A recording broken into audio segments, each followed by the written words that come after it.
नमस्कार. నా పేరు doctor Jasmine Salkar, clinical head and consultant reproductive medicine Hegde fertility Malakpet branch.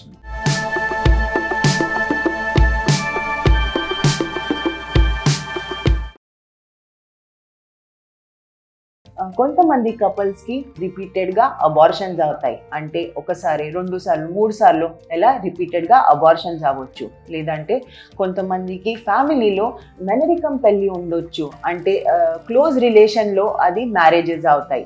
ఇంకా కొంతమందికి ఫ్యామిలీలో ఏదైనా జెనెటిక్ ప్రాబ్లమ్స్ ఉంటాయి. సో ఎలాంటి కండిషన్స్ ఉన్నా అప్పుడు అది ఒక్కొక్కసారి ప్రెగ్నెన్సీ రావడం ఛాన్సెస్ తక్కువ ఉంటాయి.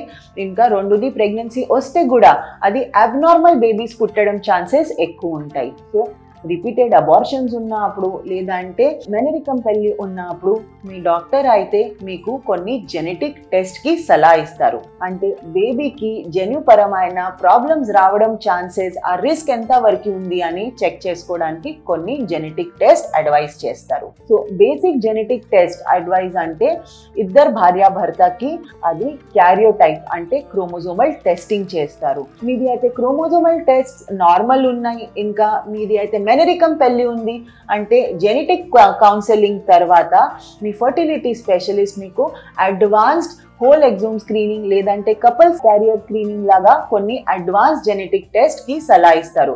సో అందులో ఇద్దరు భార్యాభర్తకి అది బ్లడ్ టెస్ట్ అవుతుంది.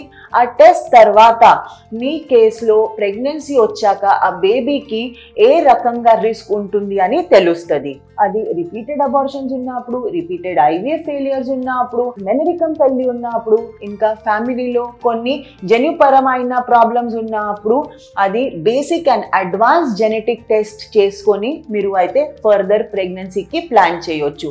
ఒకవేళ ఈ జెనెటిక్ టెస్ట్ పాజిటివ్ వచ్చింది అంటే దీనికి IVF with pre genetic testing అని ఒక ఆప్షన్ ఉంటుంది. అంటే ఐవీఎఫ్ ద్వారా ఎంబ్రియోస్ అంటే పిండం తయారయ్యాక ఆ పిండం గర్భసంచి లోపల పెట్టిన ముందువే ఆ పిండంకి జెనెటిక్ టెస్ట్ చేసుకొని ఆ ఎంబ్రియో నార్మల్ ఉందా లేదా అని చెక్ చేయొచ్చు. సో అది ఎలాంటి కొన్ని కారణాలు ఉంటే మీ డాక్టర్ మీకు జెనెటిక్ టెస్ట్ రిజల్ట్స్ వచ్చాక ఐవీఎఫ్ పీజీటీ ట్రీట్మెంట్కి అవసరం ఉందా లేదా అని సలహా ఇస్తారు.